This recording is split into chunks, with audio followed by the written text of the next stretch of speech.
Hi friends! Hey, I am out here walking on this beautiful Wednesday morning. Of course, I might not post this on Wednesday, but I'm out here at the West Valley Park.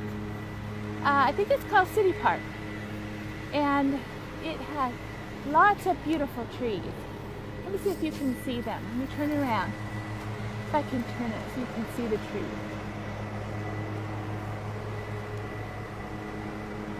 They're everywhere. And these trees right now, so I can get a branch that's low so you can smell. Well, you can't smell them, but you can see them. Maybe you would know what kind they are. About June, the middle of June, they produce this beautiful, beautiful smell. And so, oh, we get the lawnmower, yay! I'm glad he has a job. Or she. Anyway, so glad to be out walking in this park. And in this beauty and the beautiful aroma. Do any smells just, do you like certain kind of smells of flowers or plants and you find yourself going to visit them? Like lilacs? And making sure you go to make sure you smell the beautiful lilacs or the flowers in the trees. Well, that's me. This park holds a lot of beautiful memories for me. I've been here at this park for 22 years, 24 years maybe, walking it this often. And let's see, gotta change arms. At one point, I had a poodle. Her name was Nikki. I sure loved our poodle.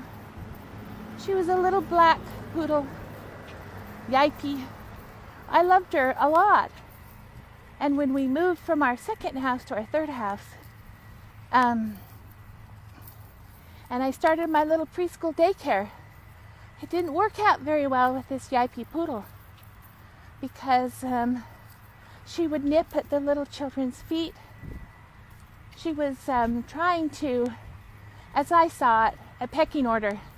She would nip at the youngest child's feet because she wanted to make sure she was above them in the pecking order. And she yiped every time preschool parents would pick them up, and they would pick them down, pick them up, and take them home. And it wasn't just a yike. It looked like she was mad and mean. But she just wanted attention. And so, in the end, I had to find another home for my beautiful poodle, Nikki. It was very hard. And the sad thing about that is back then I didn't really have the courage to tell. So I put an ad out on KSL that I was wanting someone, a good home for my beautiful poodle. And the lady said she wanted to come by.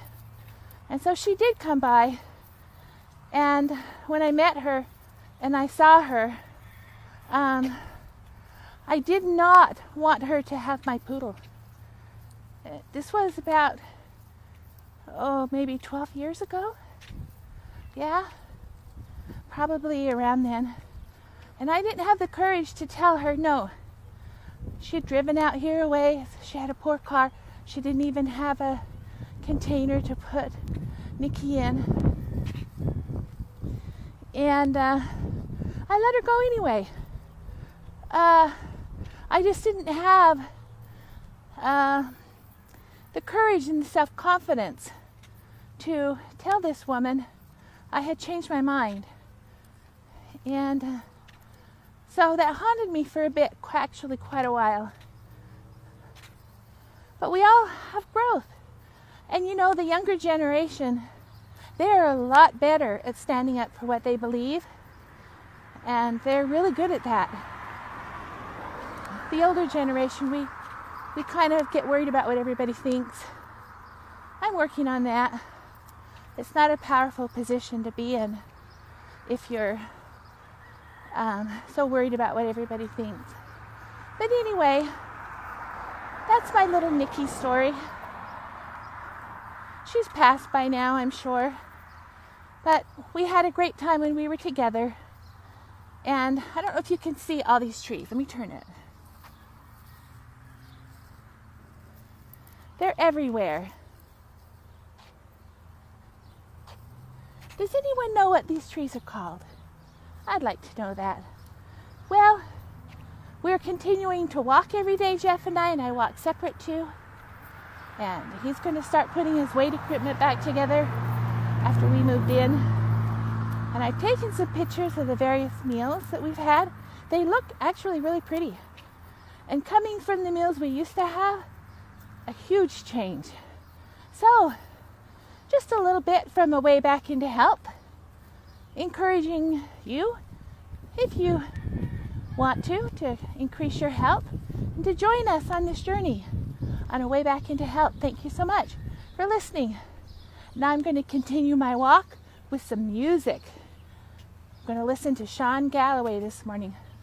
Thanks so much. Goodbye.